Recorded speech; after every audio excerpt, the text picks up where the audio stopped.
Hello, everyone. Welcome back to another chapter of The Secret of Scarlett Cove by Charles Mills. Today we are on Chapter 5, and Chapter 5 is called Showdown at Tom's Cove. Okay, easy now. Lower it slowly. Lieutenant Reeve looked back from his perch by the wheel of the Coast Guard motor lifeboat, MLB, and watched the small group of Navy sailors on the rear deck manhandling an array of high-tech devices attached to a long cable. Slim, trim, and very businesslike, Navy Lieutenant Commander Arlene Mitchfield stood by the sailors, barking orders as the very expensive and extremely delicate sensors of the Surtas LFA sonar system were lowered below the waters. Her shoulder-length dark hair had been pulled back and corralled under a blue cap that crowned her finely featured face. "Slowly, slowly," she called, jumping in among the sailors and grabbing the towing cable with her bare hands. "These are sensors, not basketballs. The Navy has spent millions on these devices, and I'm sure the good folks in Washington wouldn't want us slam-dunking them into the ocean." Those working around her obeyed quickly and began handling the array with care. "Better, much better," she encouraged, relinquishing her grip on the cable. "This baby will allow our fleet to find the quietest submarines in the ocean before they can do us damage. It'll save lives, so let's treat it with respect." Lieutenant Reeve grinned and winked at the sailor standing at the wheel. "She's good," he whispered, "just like her father and grandfather.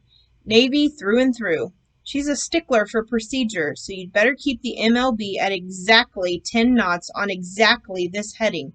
We certainly don't want her jumping down our backs, do we?"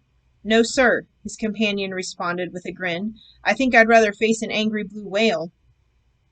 The boat moved steadily out onto Tom's Cove, leaving Chincoteague Bay behind. Up ahead and beyond the wide expanse of water waited the Atlantic Ocean. As the operations continued, all eyes and hands remained focused on the task. This was their second test of the active sonar transmitter system in Tom's Cove, and Lieutenant Reeve wanted to make sure all went as planned. Sir," the man at the wheel called, eyeing an object bobbing on the water in the distance. "What is that?" "There seems to be something up ahead. Fishing boat, I believe." "Sound a warning. Tell it to move." "Yes, sir." The sailor reached over and pushed a rubber plunger jutting from the dashboard. A loud "blat" echoed across the water as the MLB plowed through the waves, the pulsating rhythm of its powerful motor vibrating underfoot. He pushed the plunger again, sending out another piercing warning that caused nearby waterfowl to flutter into the air. "What's going on?" Lieutenant Commander Mitchfield called, looking up from her work. "Nothing, sir," Reeve responded. "Just some traffic. We'll take care of it." "Good. Maintain speed and direction. No variation." "Yes, sir." Lieutenant Reeve glanced forward to see how the little vessel bobbing on the waves a quarter-mile away was responding to their warning. It wasn't. "Sound again," he ordered. The sailor pressed the plunger, sending the loud, throaty signal racing across the broad cove once more. Then they waited as their boat continued on its course. "Strange," Reeve said as he studied the vessel they were approaching. "Why aren't they moving?" "Beats me," the tailor stated, standing a little taller at his station. "They really need to get out of the way or I'll have to change course." "No. Remain on this heading." "Blah." Lieutenant Reeve picked up the bullhorn and hurried to the railing at the bow of the MLB. "Ahoy, fishing boat," he called, his voice amplified by the device he held to his lips. "This is the United States Coast Guard. Move your vessel. I repeat, move your vessel. We are conducting an underwater test and cannot change course or speed, so I'm ordering you to move aside immediately." The little fishing boat held its position, bobbing defiantly in the waves. "Move your vessel, now!" the lieutenant shouted through the bullhorn. "This is the Coast Guard. Failure to comply with this directive will result in severe action against you. I am ordering you. Get out of the way." By now, the MLB was closing in on the other vessel at an alarming rate. If something wasn't done immediately, there'd be a collision. "Full reverse," the lieutenant shouted. The sailor pulled the throttle lever back, switched gears, and pushed the lever full forward.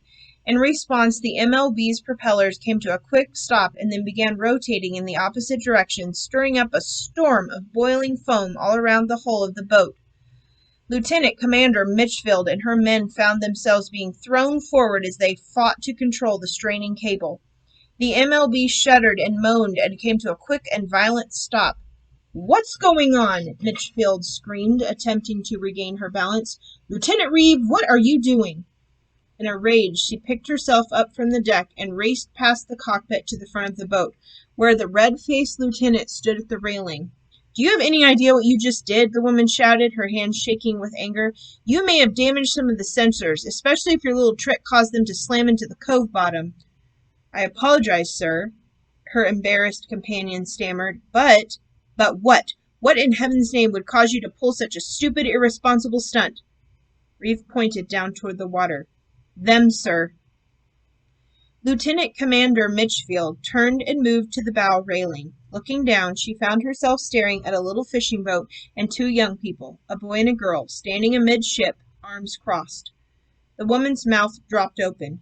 Who are you, and why did you get in the way of this vessel?" "My name is Dusty, host, and this is my friend Alex," the girl called, standing unmoving in her boat as she rowed up and down the waves. "We're here to protest the use of the Surtas LFA system in Tom's Cove." Mitchfield stared at the two for a long moment. "Are you crazy?" "No, ma'am," Dusty responded. "Your sonar is hurting marine mammals, and we happen to like marine mammals." "Why, you little—" The lieutenant commander cut herself off and turned away angrily. Glaring at Lieutenant Reeve, she whispered, "Who are those kids?" Lieutenant Reeve leaned forward. "The girl is Dusty, host. Her dad's a ranger out in the refuge. I don't know who the boy is." "Look," Mitchfield called down to the fishing boat, regaining her composure just a little.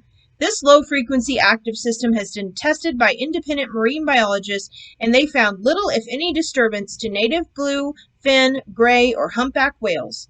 Based on those and other studies, it's been concluded that the risk of injury is confined to a relatively small area close to the towing vessel. Understand?"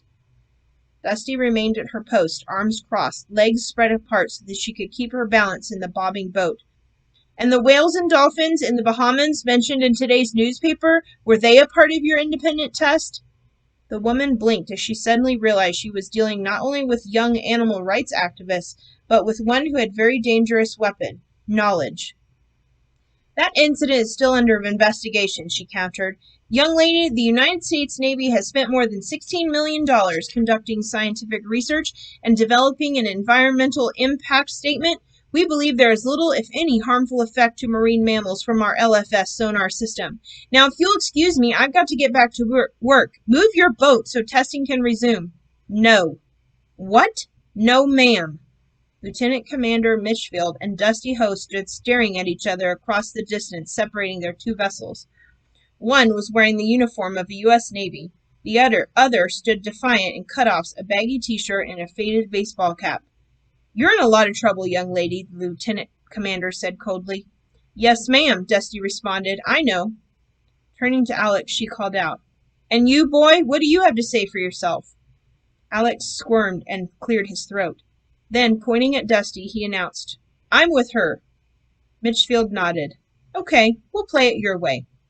Turning to Lieutenant Reeve, she ordered, "Arrest them." "Arlene," the man said hesitantly, "they're just kids." "Arrest them. Now." "Yes, sir." Ranger Host's pickup truck skidded to a stop in the gravel parking lot in front of the Coast Guard station. He was out of the vehicle and racing up the front steps even before the dust settled. "Where are they?" he shouted as he entered the building. The station clerk jumped, dropping the file folder he was holding. "Where's who?" he asked. "Don't pull my chain," the visitor warned. "I'm in no mood to play 20 questions with you. You're holding my daughter and her friend, and I want to see them now." "Ranger Host," the man said, stumbling to his feet as his chair tipped and crashed to the floor. "I just want you to know that I had nothing to do with what happened." "Fine. Now take me to where they're being held, or I'll make a stink that your group commander can smell all the way to the Pentagon." The clerk nodded. "Yes, sir. Absolutely, sir. Follow me, sir. I'll take you right to them." The two headed down a long hallway that dead-ended at a windowless room guarded by a barred door. Inside, on the bench, resting against the far wall, sat Dusty and Alex, chin in hands, feet barely touching the floor. "Are you guys okay?" the ranger called.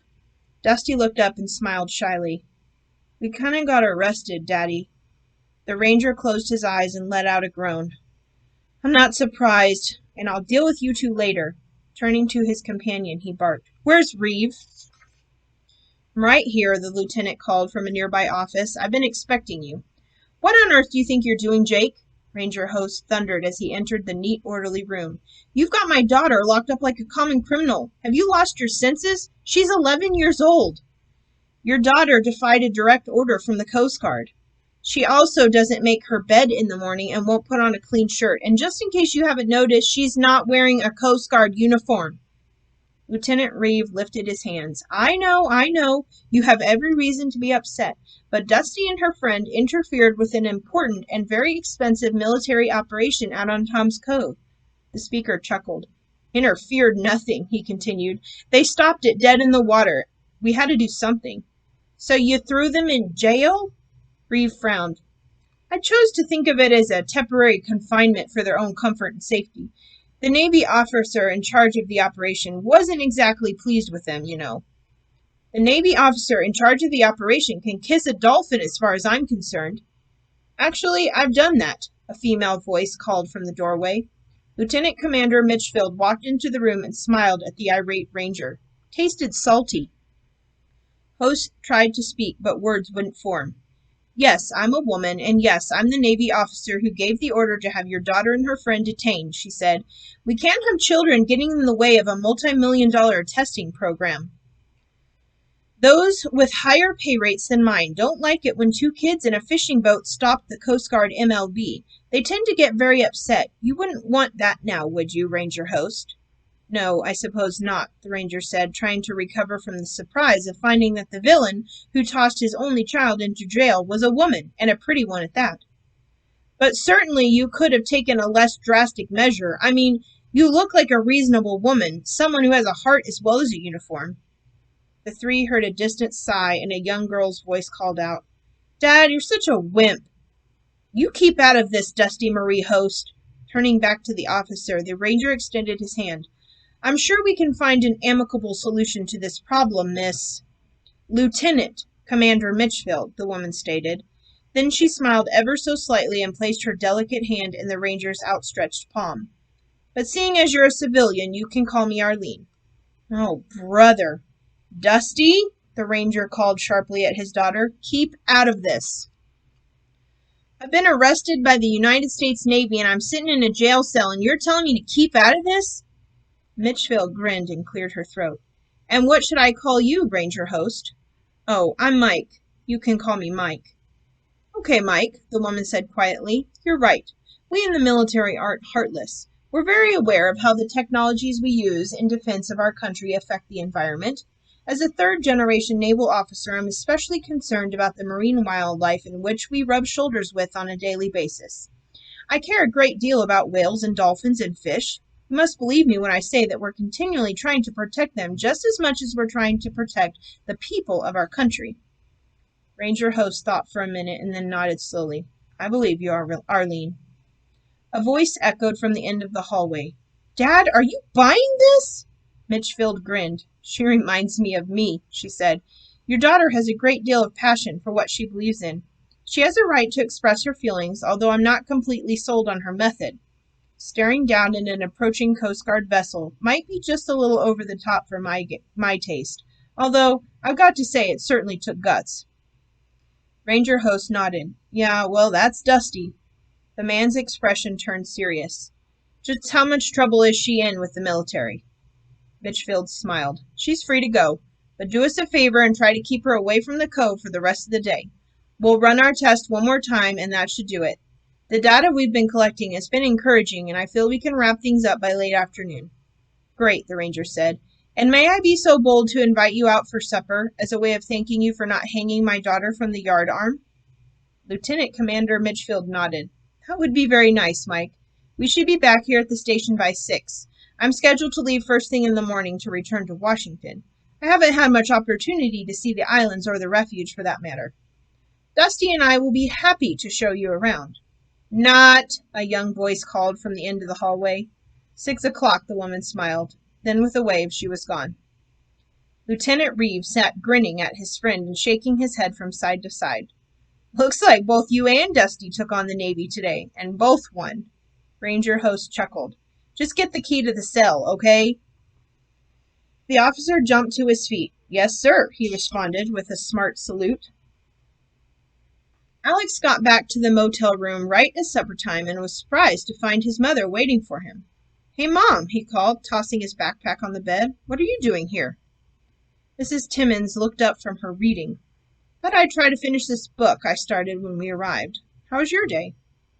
Alex sighed and flopped down in his bed. Well, I saw a lot of birds. I went boating with my friend, Dusty, and I got arrested by the Coast Guard. Mrs. Timmons nodded. That's nice. Are you hungry? Alex's eyebrows rose. Mom, are you okay?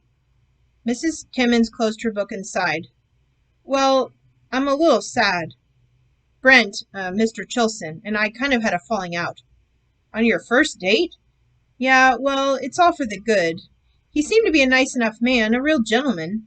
But then something happened that made him upset, and, well, I decided not to push things. Alex frowned. What happened, Mom? What did he do? Actually, he didn't do anything. I did. This afternoon, after we ate lunch together, he invited me to visit his place of business. He runs Chilson's Fantasyland, a big tourist attraction on Main Street north of Drawbridge. So he dropped me off here at the motel, and I changed into my swimming suit. I was supposed to meet him at the Fantasyland at 2 o'clock. So I was strolling along the sidewalk, heading up Main, when I saw this paper tossed on the bench. I picked it up and put it in the trash can, but then I got to reading it. It said something about how staying away from Chilson's Fantasyland helps protect dolphins. That got me to thinking. Why would someone write something like this? Is it true?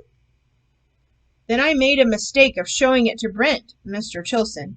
He suddenly got all upset and told me that the paper is just a pack of lies and that the girl who distributes them is really a bad person who's trying to ruin his business. She glanced over at Alex.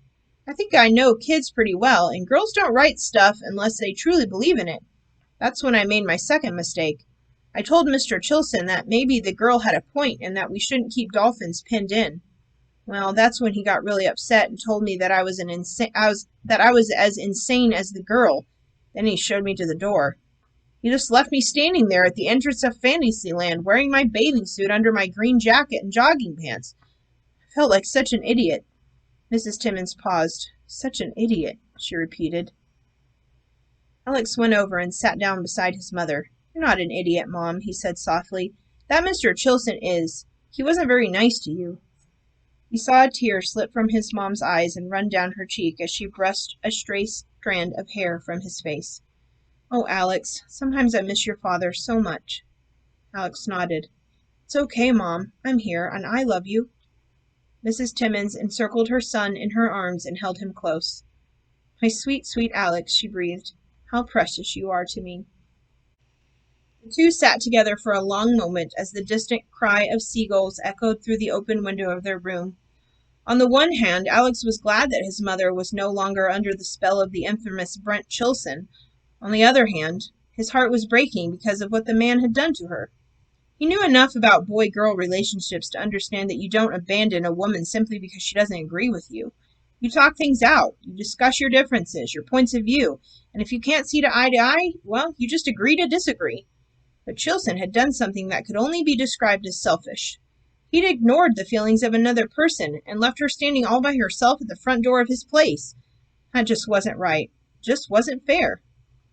Hey, you know what? Alex said, looking up into his mom's face. You were promised a fancy supper and a fancy restaurant tonight, right? Well, I'll take you. We'll go together, you and me. I'll wear a clean shirt and long pants and everything. Mrs. Timmons blinked. Are you asking me for a date? Absolutely. Mom, would you like to go eat fancy food with me at a fancy restaurant? And I'll even pay, if you loan me some money. Mrs. Timmons brightened. Well, now, that's the best offer I've had all week. Yes, I'd be happy to go eat fancy food with you. She stood and hurried toward the closet. Which do you like best, my yellow dress or my blue one with the sleeves? Blue one, Alex called. I like that one. It's the same color as the ocean. Mrs. Timmons paused her hand reaching for the hanger. Wait a minute. Did you just say that you got arrested by the Coast Guard today? Alex grinned. I'll tell you all about it during supper. It was really scary, but kind of fun, too. Dusty is totally fearless. And this Dusty, his mom called as she leaned toward the bathroom mirror to check her hair. Who is she? I'll tell you about her, too, Mom. Mother and son scurried about the room, putting on their best, eating at a fancy restaurant clothes. Their day may have been a loss, but at least they'd enjoy a fun evening together. Dusty kicked at a stone and sent it flying off the path and into the water beside Black Duck Trail. Up ahead, her father, a person she'd believed to be intelligent and a good judge of character, was walking beside the enemy. The sight almost sickened her. Come on, Slowpoke, she heard him call in her direction. There are ducks out here that walk faster than you. I'm coming, she grumbled without enthusiasm. Isn't it getting late? Shouldn't we be going back now? Late, her father said with a chuckle. It's only 7:30. The sun won't be going down for another hour and a half. Well, Dusty said as she squinted into the late afternoon sky, looks like it's beginning to get dark, and I didn't bring a flashlight. I don't want to be caught out here without a flashlight. The ranger shook his head. Oh, yes, that would be terrible. Then you'd have to depend on the full moon that's going to rise after sunset, and the fact that you've lived here all your life and know these trails like you know your own bedroom. Oh, and that really tall lighthouse over there, the red and white one that has the light that goes round and round. Well, you'd just be forced to use that as a guide to get home since we live right near it. I'm going to have to put a sign in the yard that says, Home of Ranger Host and his daughter, Dusty, who got lost one night strolling along Black Duck Trail. He rolled his eyes. Dusty smiled in spite of her frustration. Her father always knew how to make her laugh by tossing her own silly remarks back in her face. She glanced at the woman walking beside him. Why'd she have to be so pretty, all trim and proper in her little navy uniform, dark hair drawn up into a bun at the back of her head, eyes as green as grass, and cheeks so perfect and pink? Weren't Navy lieutenant commanders supposed to be grizzled old men with beards and peg legs? Hey, Dusty, the woman called. What kind of duck is that over there? Dusty sighed audibly and glanced out over the water of Swan's Cove Pool. Wood, she said almost under her breath. Hood? Mitchfield asked. Did you say hood? Wood, Dusty repeated. It's a wood duck. Everyone knows that. Oh, wood duck. Yes, quite lovely, I think so. Quite lovely, I think, Dusty repeated, her face twisted into a mocking scowl. I raised a bunch of mallards once, the lieutenant commander said. I got 'em as chicks, cute little things, like little balls of down with big legs and huge beaks. Swam under the water like submarines. Dusty glanced ahead at the two talking and walking along the path. I've seen them do that, she said. Yeah, the woman continued. I didn't have them very long. We had to move to another base, so we left them with a big fat mother mallard on the pond beside the housing. She was one of those very possessive parents who wouldn't let you near her babies. The last I saw of my little ducks, they were swimming along behind that mother like battleships behind a carrier. It was really neat. Why did you have to move? Well, my dad was called to another command. Ended up not far from here, down in Newport News, Virginia. Stayed there for a while, and then went on to San Diego. That's where I grew up. Did you know that they have a park there with wild animals wandering around loose in a big enclosed area?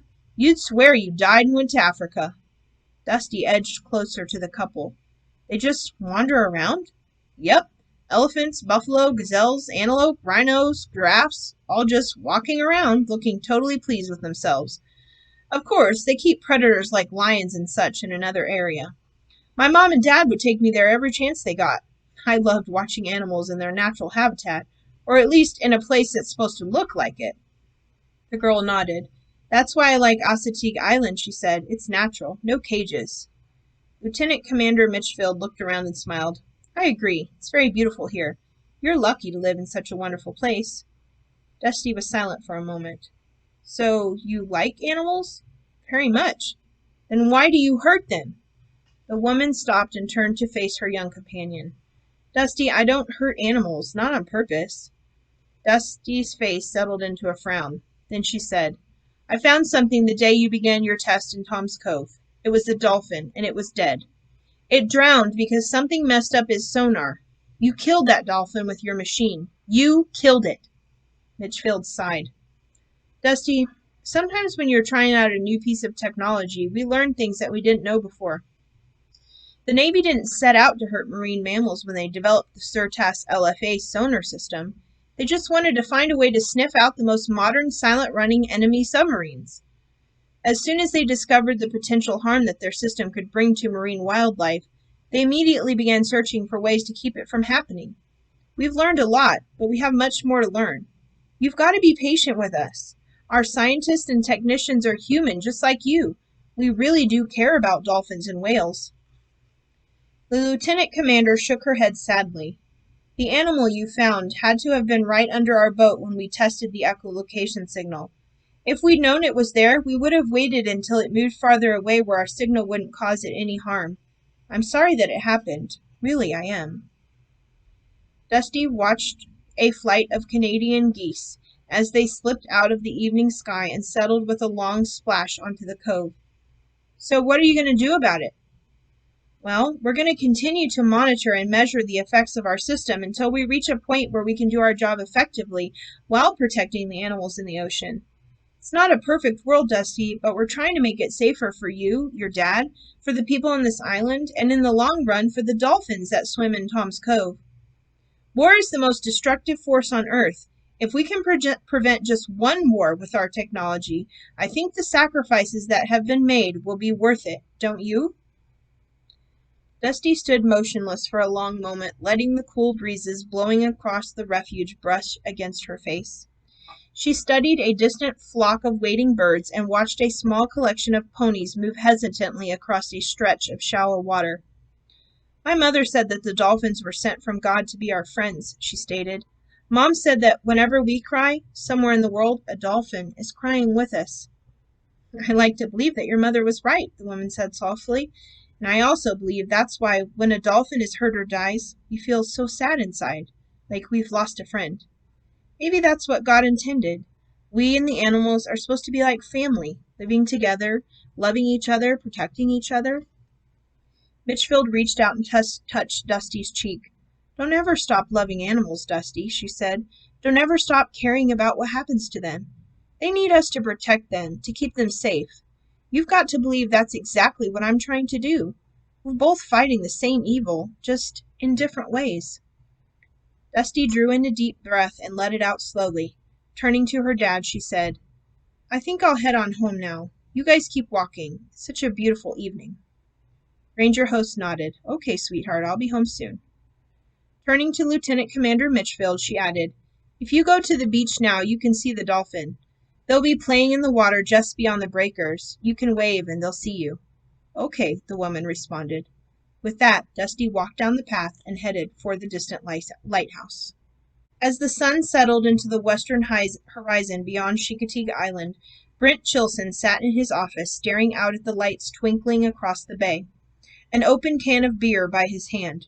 He'd spent many such evenings alone in his office with nothing to keep him company but his favorite brand of alcohol and the unsavory memory of yet another failed relationship. With an angry sigh, he picked up the can and took a long drink, frowning at the sour taste of the foamy liquid as it washed over his tongue and down his throat. This time you've gone too far, little Miss Host, he muttered, the words tasteless in his mouth. It's time for you to learn a lesson you won't forget. First you try to destroy my business, and then you and your stupid paper. He took another drink and waited for its numbing effect to kill the taste of the first. No more, he growled. This has got to stop, and it's gonna stop. Now. After draining the contents of the can, he smashed it down on his desk. Then he threw the mangled can across the room and listened to it rattle to rest by others just like it at the base of the file cabinet. Stumbling to his feet, he moved to a window and stared out across the quiet town toward the distant lighthouse that guarded the refuge, its ancient light rotating round and round and round and round and round and round. I'll teach you a lesson you won't forget, you miserable child, he bellowed, his words slightly slurred. Then maybe you'll leave me alone. With that, he left the room, slamming the door behind him. That's the end of chapter 5. And doesn't sound so good for Dusty. Come back tomorrow. for chapter 6. Thanks for listening.